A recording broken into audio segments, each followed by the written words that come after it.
So, hey, welcome to Tuesday Talk with Bim Group. I am your host, Deanna Sizemore. I'm the compliance director at Bim, and we meet here every other Tuesday at 2 o'clock for about 20-30 minutes to talk about the up and coming regs or what's fresh on everyone's mind or questions that are coming up. This is an open discussion, so feel free to ask questions related or not related to the topic we're discussing.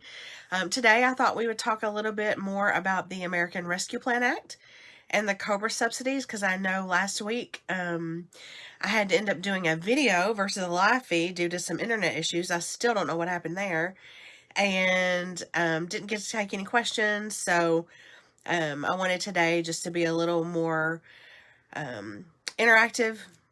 Also, answer some questions that I know we've been getting to hopefully help you all facilitate the COBRA subsidies and the things that have come out of the American Rescue Plan Act. So first and foremost on the American Rescue Plan Act, and I did mention this, I'm pretty sure I mentioned this last Thursday, is the FFCRA, the Expanded Family Medical Leave and the Emergency Paid Sick Leave, has been extended through the end of September. It is absolutely employer choice. It is not required. So if there's something you want to continue to offer and you need the specifics on it, please let myself or your account manager or account executive know, and we can get that for you. There's some slight changes. There are some, excuse me, there are some extended days available for paid sick leave, and there's an increased salary amount for family leave. So we want to make sure you're administering that correctly. Thank you, Diana. I just saw your comment. Last week, I was also had the ability to speak on a podcast with the National Association of Health Underwriters and two of my peers in other parts of the country on the American Rescue Plan Act.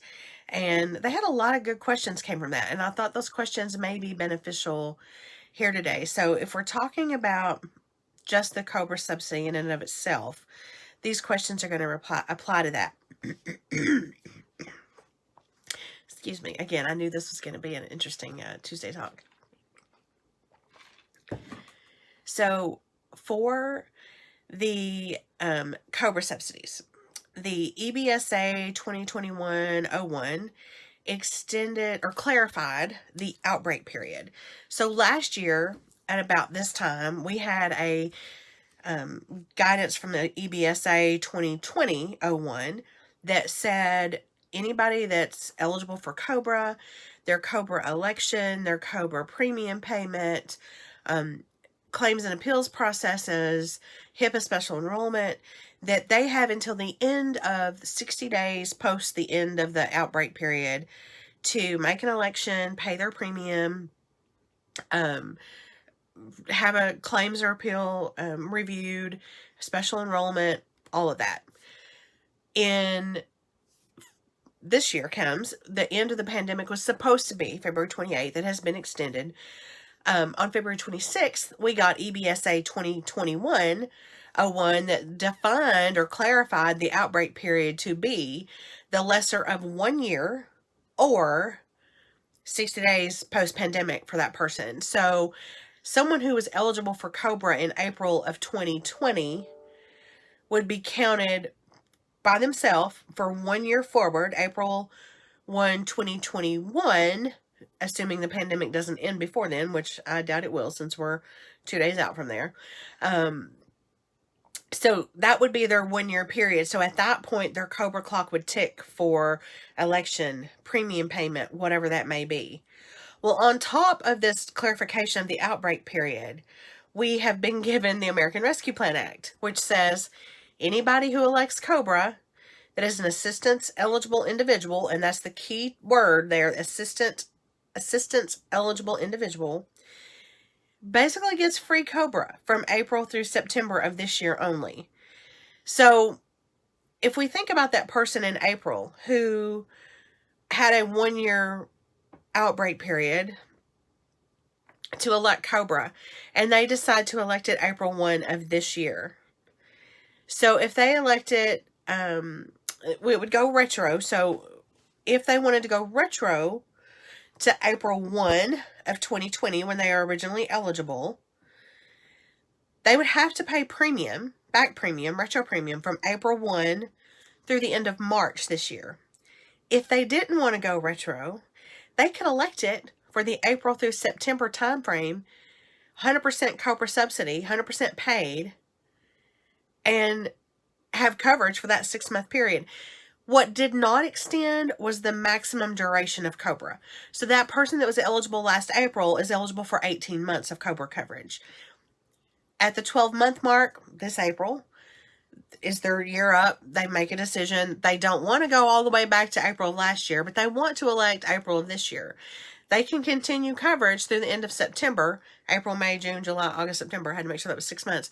And at the end of September, their COBRA would end, as would the subsidy. Now, for someone who was hired later on in the year, or terminated later on in the year, let's say November, December, their outbreak period does not end until December of this coming year. They may say, hey, I want to go ahead and elect COBRA, and I want it for only for April through September. They can do that. Basically what I told our team was, anything and everything that you thought you knew, just forget it. There are no rules anymore. And it's crazy to think how this is going to be administered. So I do know if you have a COBRA administrator, they are on top of it. We have talked to BMS, McGregor, ERS, Chard Snyder, UMR, ARC. We've talked to a lot of the main players. They're all over it.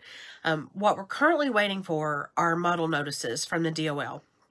When those model notices are issued, your COBRA vendor should be able to get those notices out, because basically anybody who was an assistance eligible individual gets the opportunity to elect for April 1. What they're not going to know, and you're going to have to help them with, is who is an assistance eligible individual. So that would be somebody, an employee who was involuntarily terminated, laid off, had a reduction in hours involuntarily. That person also does not have other group coverage or Medicare at this time. If that person meets that definition of assistance eligible individual, this 100% COBRA premium applies to medical, dental, and vision. It does not apply to the flexible spending account.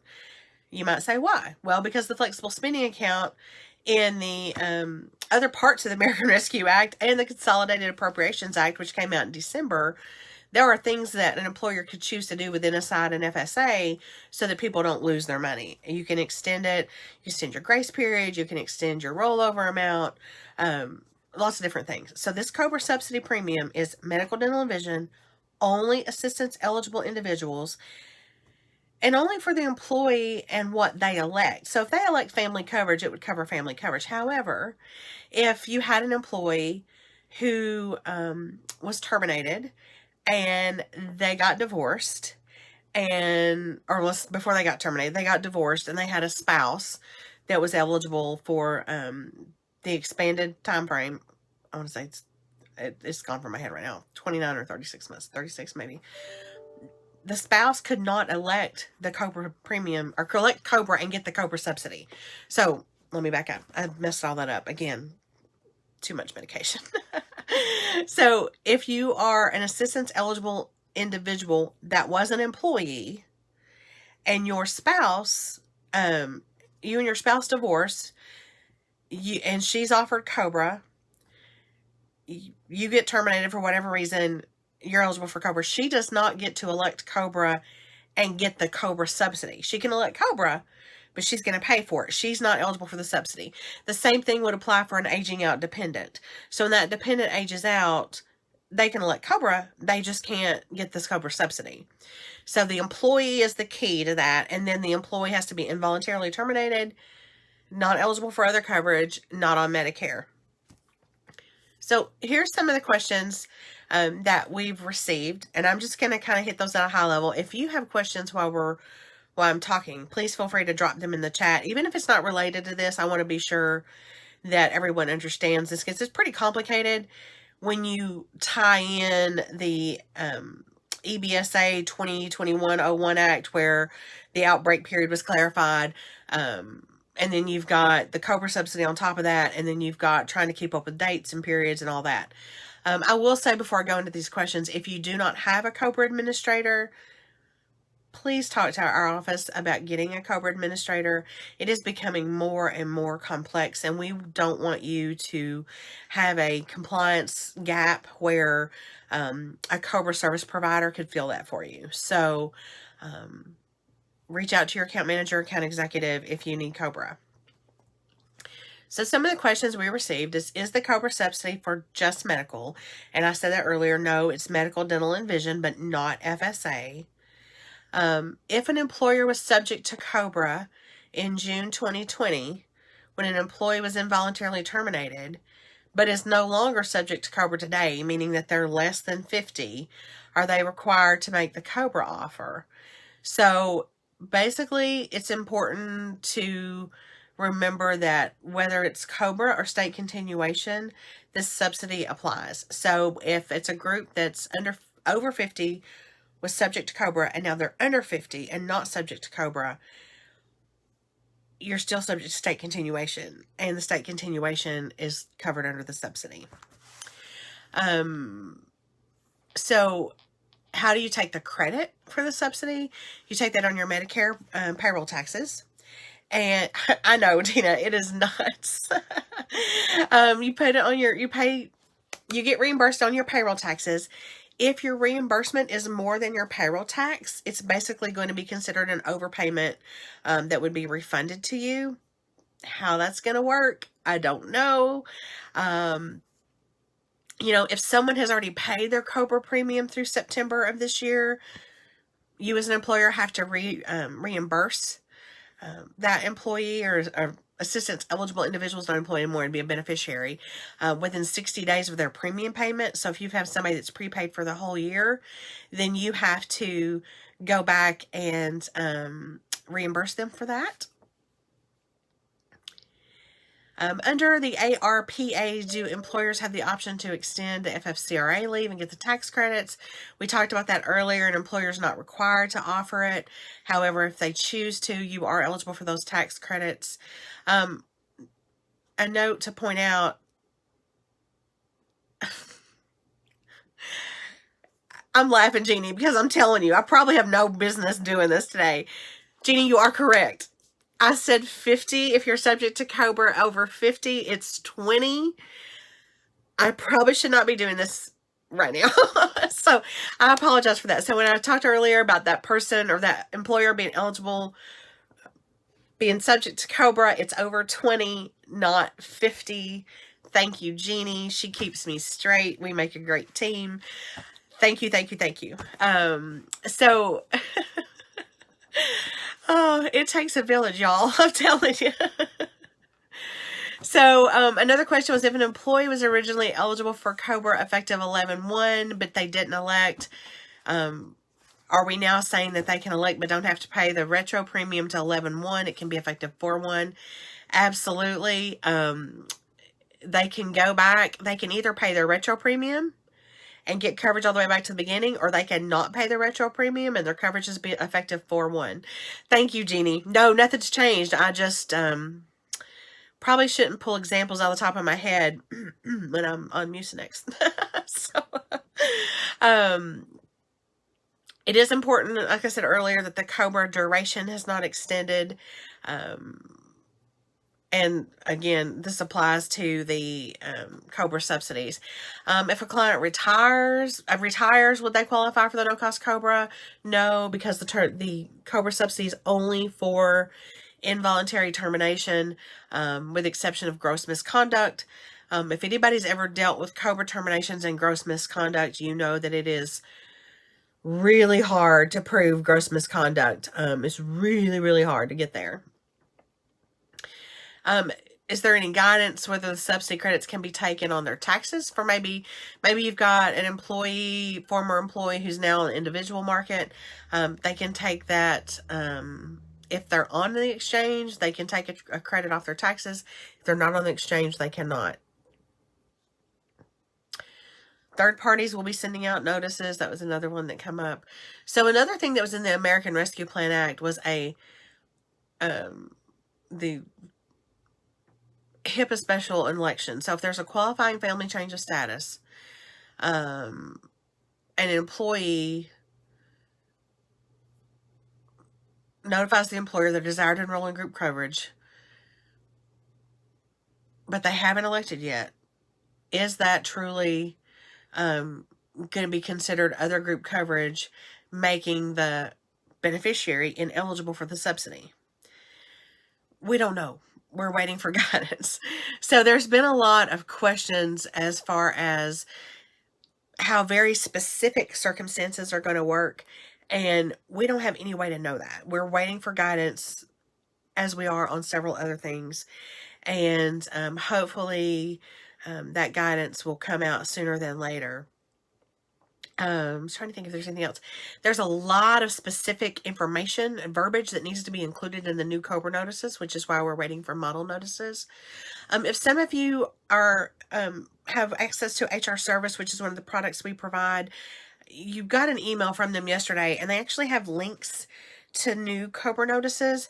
It looks like they've included everything that the government's requiring, but those are not the government sponsored or the government model notices.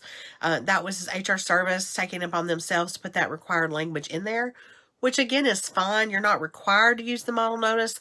I just tend to go with a model notice over a self-generated notice, because if you're ever called on the carpet for that notice, you can say, well, this is the DOL notice, so therefore if you got a problem with the notice, you got a problem with everybody's notice. That's my only concern there. So one of the questions that we saw was, what recourse does an employer have if an individual reaches 12 months on COBRA and they have yet to pay their past premiums? You can retroactively terminate their coverage, and that's okay. And if they come back and they pay it, then we reinstate them. Again, forget everything you ever knew. All bets are off, and do the best you can. I would say if you get into a really squirrely situation, just give me a call. I'll be happy to walk you through it. I know that there's a lot of ifs, ands, and buts that we don't know, but there is things that we do know. There was also a question about someone being out on disability and FMLA being exhausted. Is that a voluntary or involuntary term? Again, that's one of those we don't know. We're trying to wait for more guidance on that. So hopefully in the next couple of weeks we'll see that. So hopefully by the next Tuesday talk, I'll be able to give you more information. But that was just a really high level overview of a lot of that. And I know that, again, we talked about it last week. We talked about it again this week. It can be really complicated, and as Dina said, it's crazy. So but we're here to help you through it. So if you've got any questions, like I said, don't hesitate to give me a call. Happy to walk you through any scenario that you have. And if for those of you who've worked with me a lot, if I don't know the answer, I'll go find the answer for you and get back to you. So I'm done with my part, but if you guys have any questions, I'll be happy to take those now. And it was great seeing everybody. Carol, I see you on here. I was giving Dina our, best wishes and thinking about you guys. So I hope all is well on your end.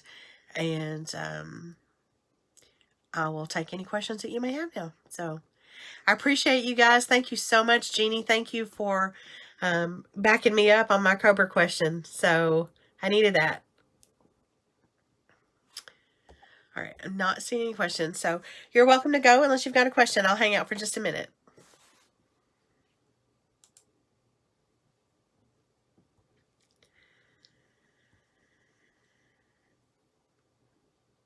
Thanks, Jeannie. Oh, Carol.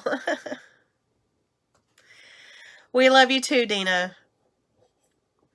This was tough. Yeah.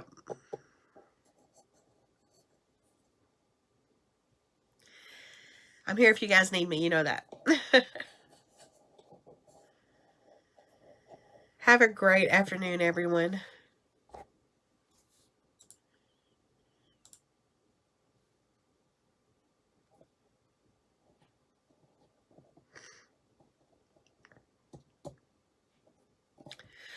All right, I'm going to go now. If you think of something afterwards, feel free to message me or send me an email or give me a call. So, thanks, Diana. Yes, ma'am, Carol. Absolutely. Absolutely. Thanks, Jeannie.